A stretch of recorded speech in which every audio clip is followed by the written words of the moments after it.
Greetings, and welcome to another edition of the Verbally Effective Podcast. Your double E, Ina Esco, in the building right here on WYXR 91.7 FM Memphis, raised by sound. And check it out, we have a live interview today on this beautiful Tuesday. Check it out. I mean, this person that I will be talking to today is actually Verbally Effective alum. I'm talking about when I started the podcast in 2018 with this amazing vision to talk to all of these Memphians at the intersections of art, culture, politics, and entertainment.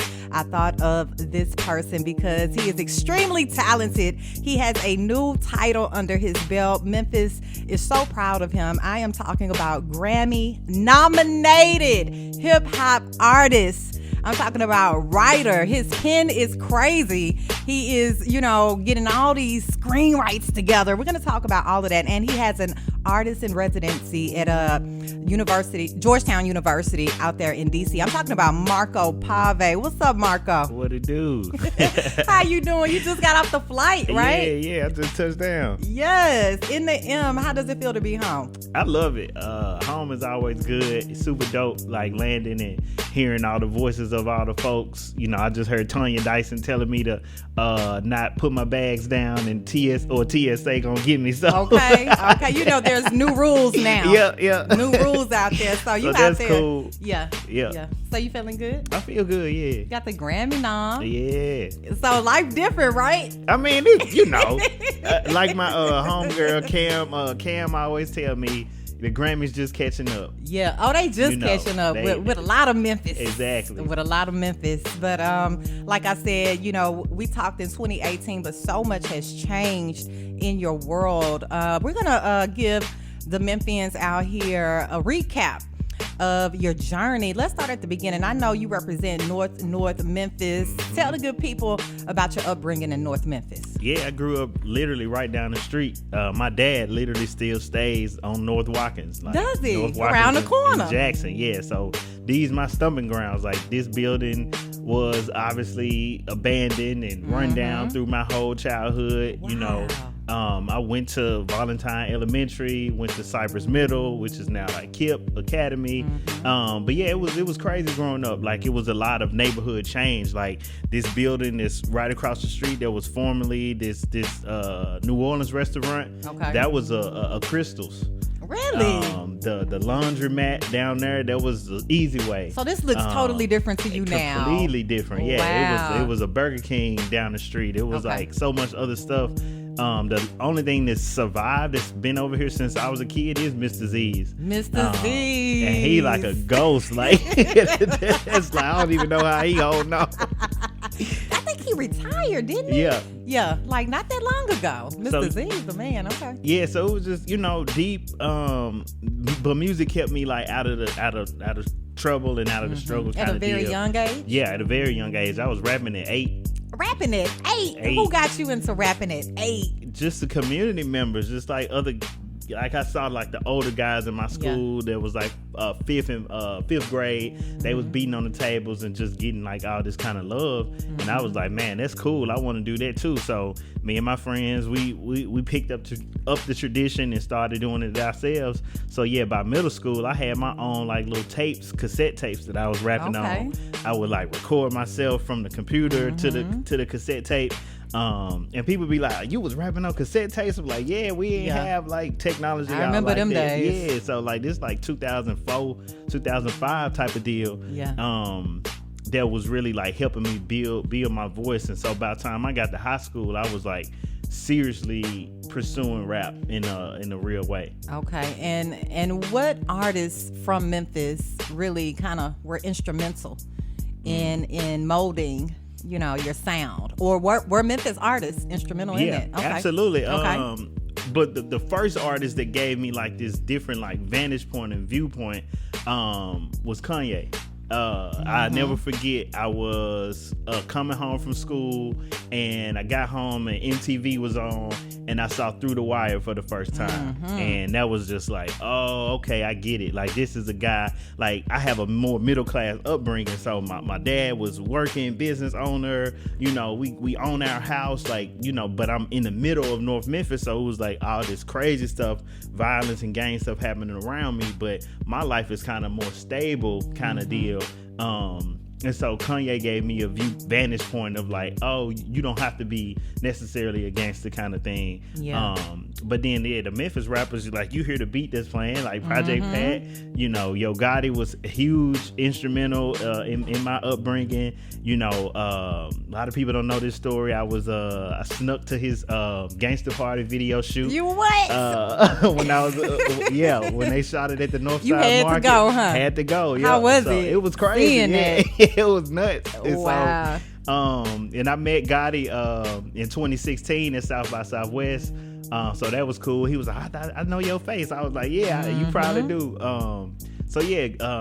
My cousin, Renegade L. Ray, who is the recording engineer at Stank On Your Studios in Atlanta. He's a big influence for me.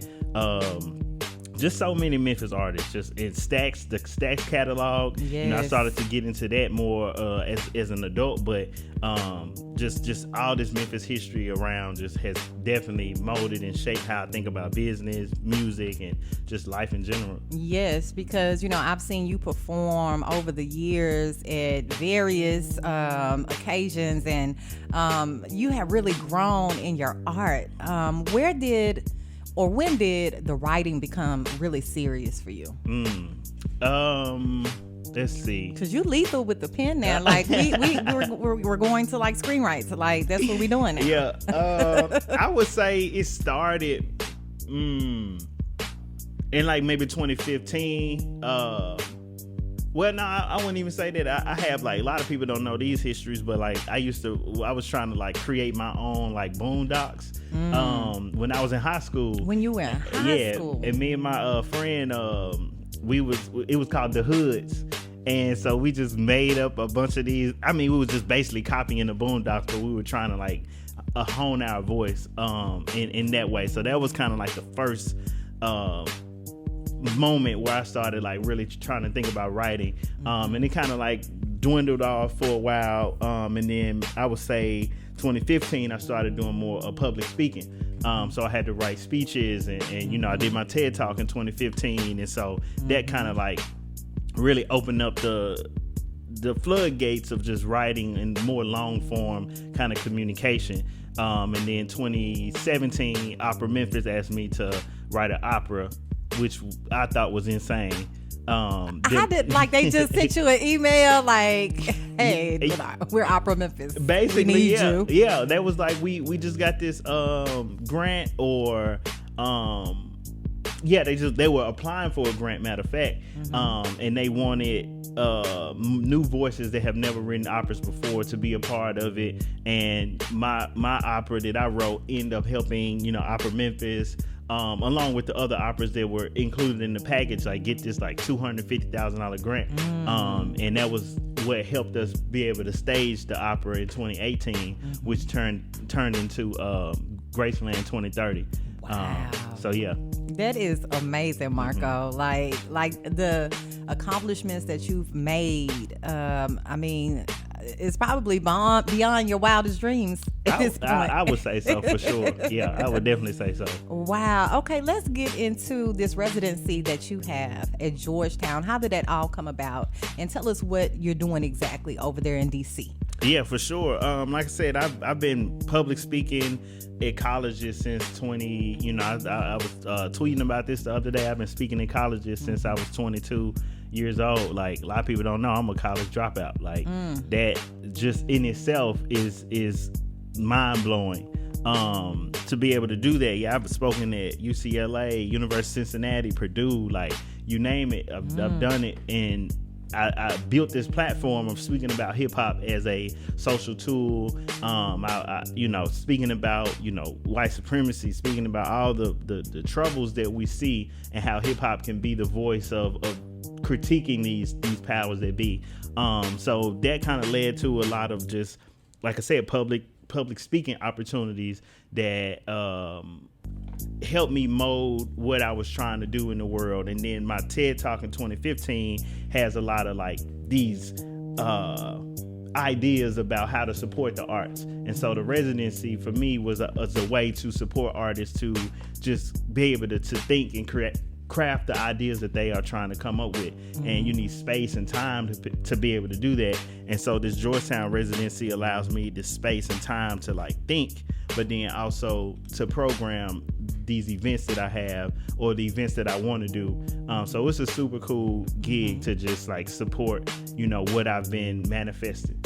Yes. Now, while you're in DC, I know it's much different than Memphis. I have a lot of verbally effective guests that love DC.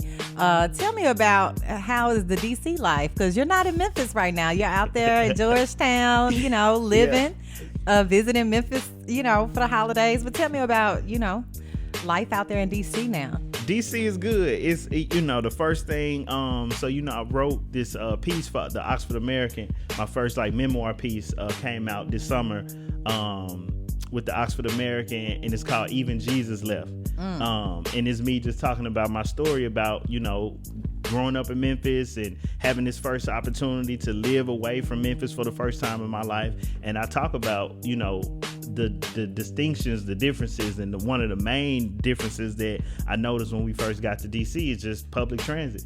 Just like you can freely move about. Yes. And that is a completely different way of viewing the world, seeing the world, feeling the world.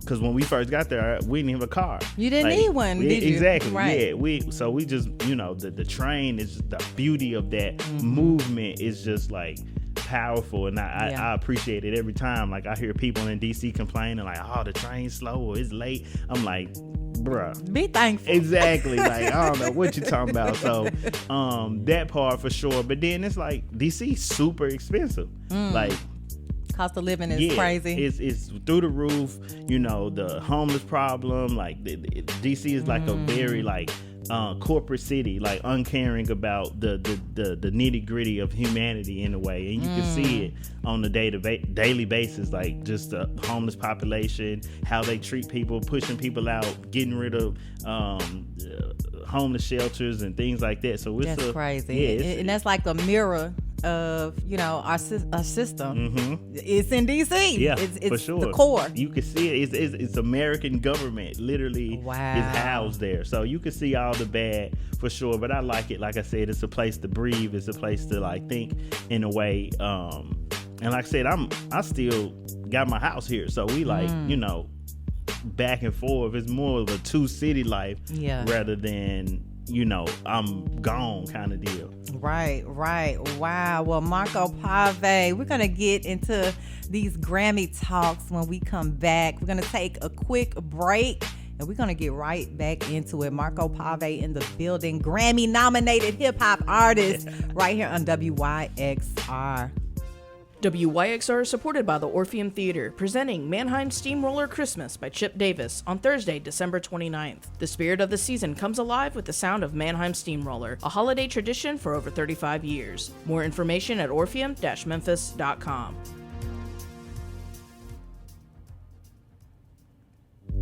That's right, WYXR 91.7 FM Memphis, your double E, Ina Esco in the building, doing a live verbally effective podcast from a good friend, Marco Pavé, who is visiting his home city for the holidays. And he has a new title under his belt. I was so proud when the Grammy nominations were announced and your name was called. I mean, I was like, oh my God, I know him. And we had quite a few people from Memphis, that have been nominated. It's this thing about Memphis is in the limelight. So I want you to tell the good people, the exact category you have been nominated for in the Grammys and about the project that it's for. Yeah, absolutely. We're nominated in the Best Contemporary Classical Composition category.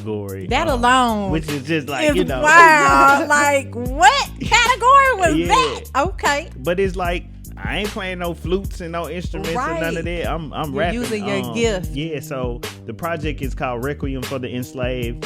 And it's a collaborative album between myself and Carlos Simon. And it's commemorating and honoring the lives of the Georgetown 272. So Georgetown, like many other institutions, sold slaves to fund their whole operation. And there's one sale in the 1830s, the Georgetown 272, they sold these 272 people to keep their doors open because they was, obviously if they bad people, they bad with money. So it's kind of like that. So they were going bankrupt and they sold these 272 people in Louisiana to keep their doors open. So this project is to honor those lives of those people, not about Georgetown the institution, because I honestly could care less. This is about the ancestors. This is about like shining the light on the larger institution of slavery, but also shining the light on the continued legacy of that. Like I'm not ashamed that my people were slaves. I'm not ashamed that my people were sharecroppers. It's our history. Exactly. So being able to honor that and elevate these people to the place that they need to be, that's what the project is about. So us being nominated for it is just historical, and I'm proud to be a part of it. So did you know that it was in talks of being put in? When the day we recorded, I said we getting a Grammy. Ooh, I promise. You claimed it. I promise. The day we recorded, I said, nah, we getting something off of this, because it was just too powerful the way we did it. We recorded in Boston, Massachusetts in May of 2021.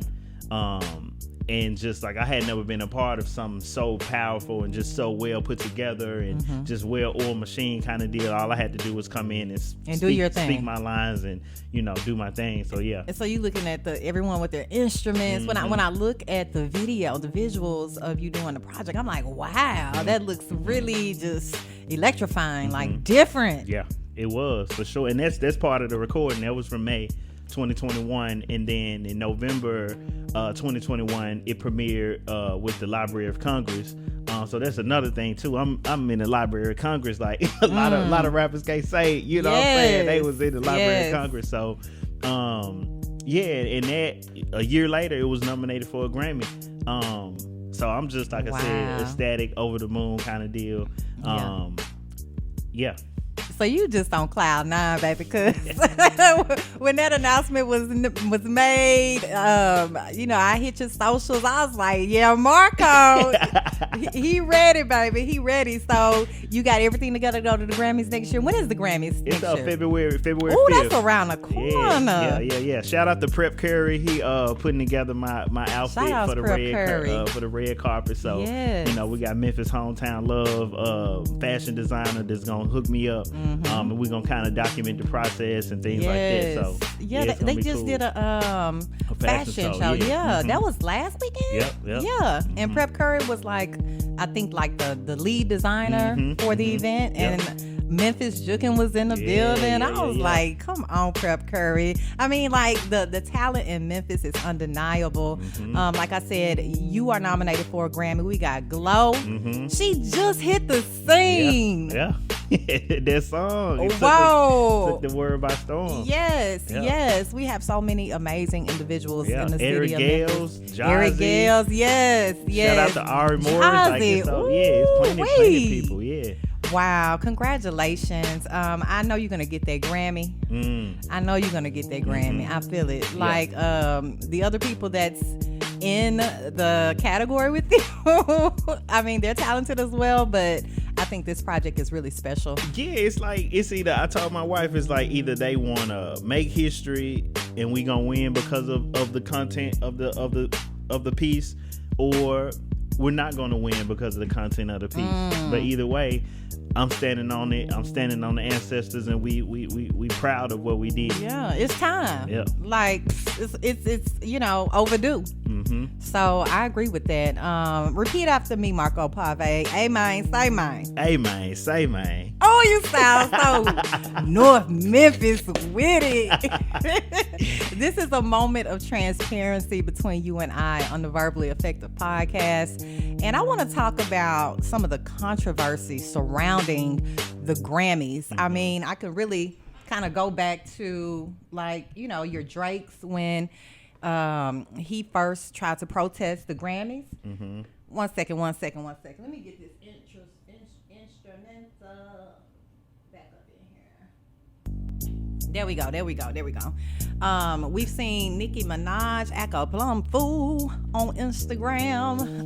You know, I know Nicki won a Grammy, but it's obvious there have been, you know, a lot of controversy surrounding how people are chosen in certain categories. You like Nicki rap, but no, they put her in pop. They want Lotto to win. Woo, woo, woo. Beyonce has been shunned on Grammys before. And we have a huge Grammy board in Memphis. I've had so many people on the podcast that are on the board for the Grammys. So can you kind of talk to how you feel about all of this controversy surrounding the Grammys in itself? I mean, yeah, we're talking about the music industry. The recording music industry is a historically racist and oppressive institution. You know, we're going all the way back to, you know, when they started recording the blues. They just, you know, Lomax just went down to the South and just recorded people and took their records and said it was his kind of deal. So, you know, that's the basis of the music industry. And so then once you have people like that control everything, is going to always be, you know, harder for black people to get the recognition that they deserve. And that's within any industry, literary industry. Watching a documentary last night about Toni Morrison. They would not give Toni Morrison the National Book Award, and all her colleagues really pushed for her to get this award so she could be recognized in that way. Not that she needed it, but it's just a fact that Toni Morrison is one of the I would say the greatest writer in American history. Literary, genius. So, yes, for sure. And so music is dealing with those same type of issues. And so it's a tricky thing. Like, people don't know how you get selected for the Grammys and all of that. But for me, like, when I hear the people like the Drakes and the Nicki Minaj's complaining, like, it's hard to like care, because it's like, all right, cool, you still like selling all these records, right, and being able to control the airwaves, and you know. So for me, like, I'm an artist that might not ever get nominated in the traditional rap category. So that's something that I got to deal with, because every time I'm going to be going up against Drake. I'm going up against these people who refuse to retire, or they have so much power in the industry that they can automatically, you know, get nominated. But at the same time, these genres are probably the issue as well, you know. So Beyonce breaking the mold and being nominated in the dance music category is a huge thing, because anything Beyonce does is automatically seen as R&B or pop.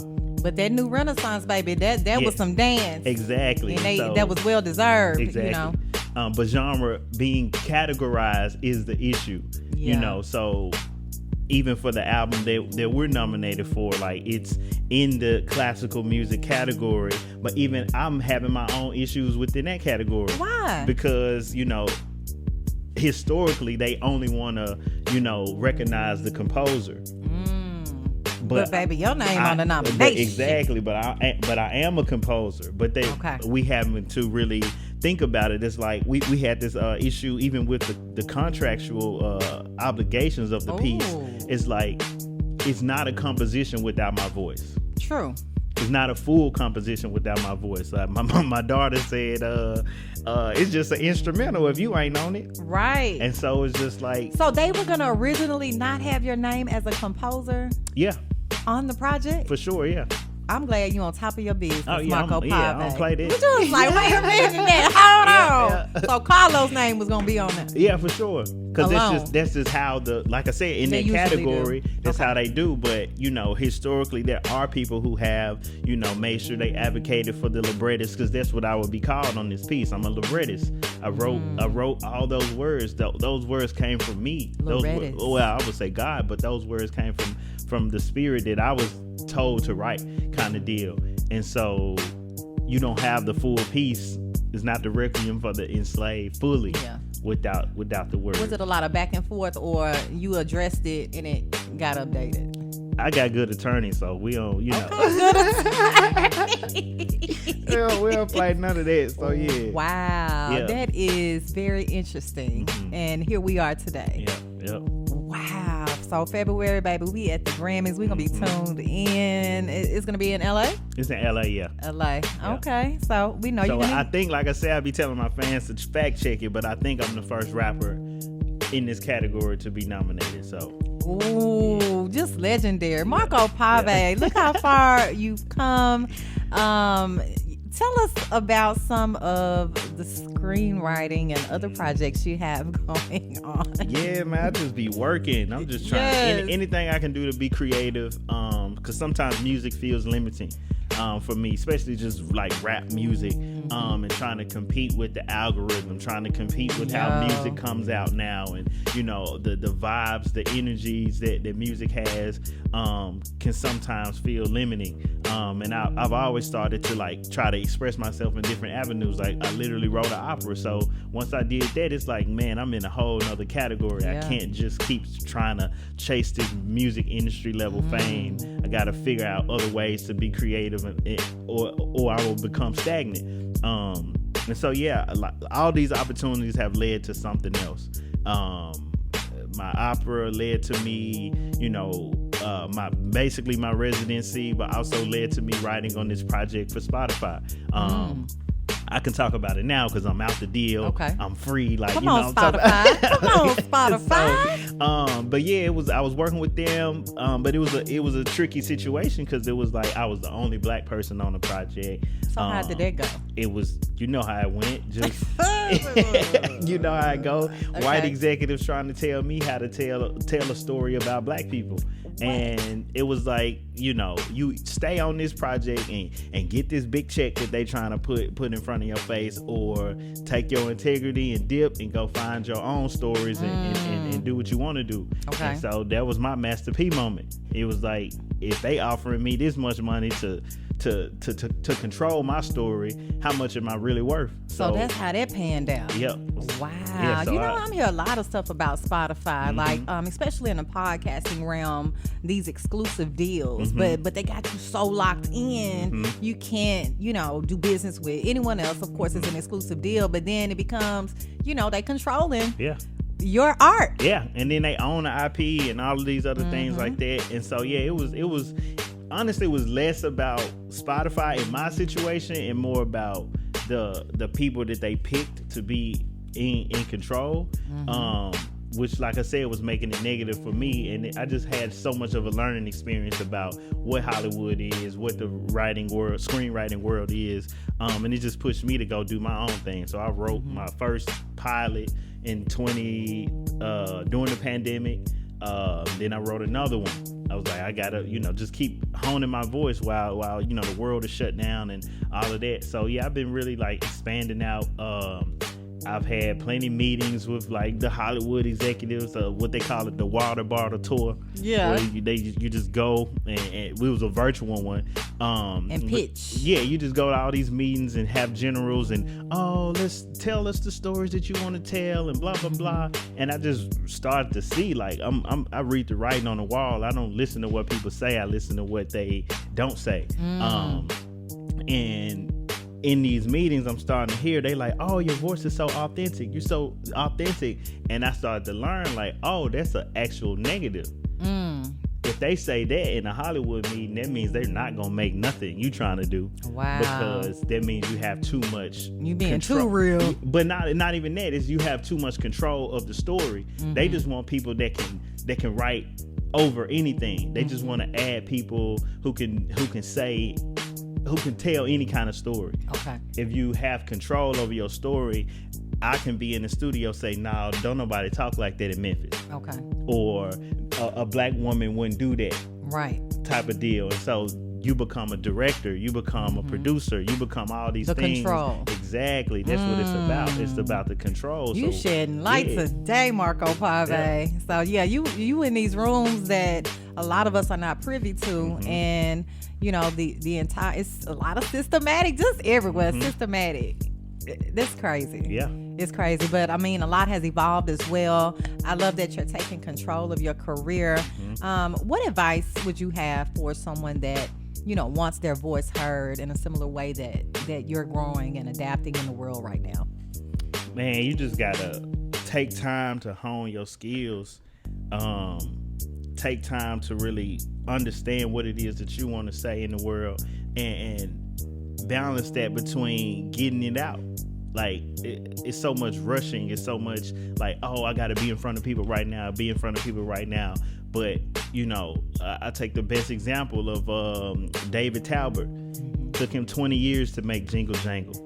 A lot of people don't know that. Obviously, he made other stuff in between that. But the movie he truly wanted to make took 20 years for him to come out. How many people, if you want to truly be great, you got to be able to say, like, I don't care how long this might take me, I'm going to still do it. Yeah. And so that's kind of where it's at. But also you got to literally, truly understand the voice that you want to have in the world. And if it's just, oh, I want to just be in front of people so I can compete with the other folks that's in front of people, then you are already stepping on the wrong foot.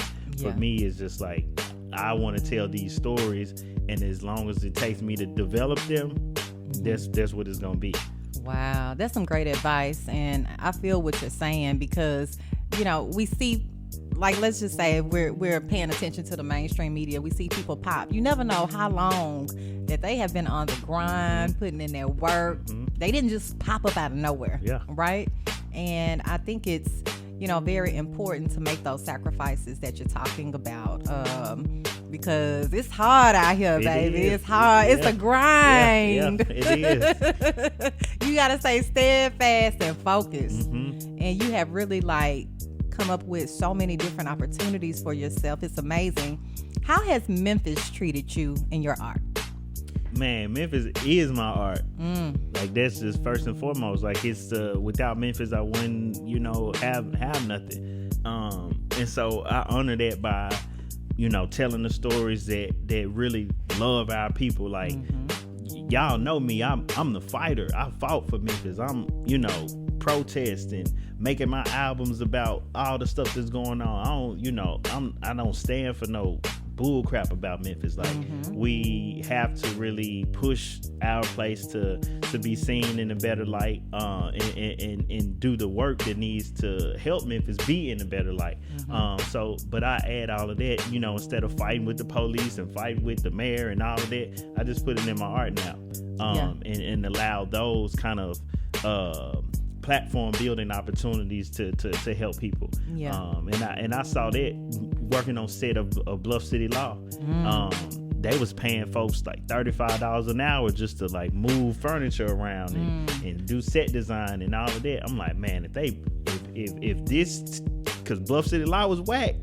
If this terrible show can bring this much money in the city, think of something great. Exactly. So it was like, let me just put it in the art. I can't even, you know, I'm still a fighter, but I'm a fighter in a different kind of way. Yeah, I'm with you, Marco, because even when I started Verbally Effective, I just saw so many amazing people here that, you know, I just wanted them to tell their stories. And someone recently asked me, well, why do you just focus on Memphis? Why don't you, you know, take it to a bigger scale? I said, people are interested in Memphis. Yes. Like, that's my niche. And I'm going to keep telling these Memphis stories. Yeah. Because also, like, outside of your media platform, outside of WXYR, there are not many of these platforms. Memphis, if you turn on Channel 5, you turn on 13, you turn on any of these stations, is violence, is this, is that, is this and that. It's like, man, this is one of the first platforms where you do get to see the local media actually take care of its talent, and that's what it's about. So. True, yeah, because if we let them tell the stories, you know, the perception is going to stay the same. Yep. So we got to change the narrative. You know, you in these meetings in Hollywood, out there in DC, when you tell people you from Memphis, what is the first, you know, perception? It depends. Some people say, oh. Some people say, oh, wow. It just depends on who you're dealing with. But everybody knows whatever tone they give you, everybody knows what that means. Everybody knows the authenticity that it brings, the realness that it brings, just the fact, like, a lot of DC folks don't like me because it's just like, they understand that, like, oh, you came from there and now you live here. That means the energy that you bring and the power, the stuff that you've done to get to the place that you in is really real. You can't even argue with what you've done because you've been able to make it from one place to another place, kind of deal. And DC is super, like, weird like that. They want to know where you work. That's the first kind of questions people be asking. Yeah, stuff like that. And like, you were saying it on one of the interviews, like, I'm not finna lose my accent. Like, ain't no way I'm finna be like talking different. Like, I made it to adulthood. How am I gonna change my voice? Like, exactly. I can't. Like, it's impossible. So that's another thing that, like, so when people hear me, they like, oh, you country. That's I'm gonna get that for sure. So and they who you calling country? Like, seriously. This country thing. That is crazy. Wow. Well, we're going to keep Memphis on our back wherever we go. Marco Pavé, I am so proud of you. You got any shout outs you want to do today? Who you want to shout out to? Shout out, man. Just the whole city. So everybody that support me. Shout out Tater Pro. Shout out Kenny Wayne. Shout out my wife, obviously, Zandra Robinson. How's she doing? She doing good. We living. We living good. The kids good. The kids good. Love it. So we here to see the fam. But yeah, anybody that's ever supported me, I love y'all and I thank y'all. Y'all know who y'all is for sure. Yes. Well, Marco Pavé, thank you so much for joining us today on the Verbally Effective Podcast right here on WYXR. Memphis is rooting for you on this Grammy and all of the amazing work that you're currently working on. And I wish we could talk about a certain project, but we're going to come back for part 2. I'll shout out to Skinny Pimp too. Yeah. What's up, Skinny Pimp? Yeah. 2023 is going to be the year. Yes. Well, thank you so much, Marco Pavé. Grammy nominated hip hop artist. He has a lot he's not talking about, ladies and gentlemen, that I wish he would share, but that's for 2023. Yeah, that's for sure. All right. Well, happy holidays, Marco, and thank you for joining Verbally Effective. Thank you so much.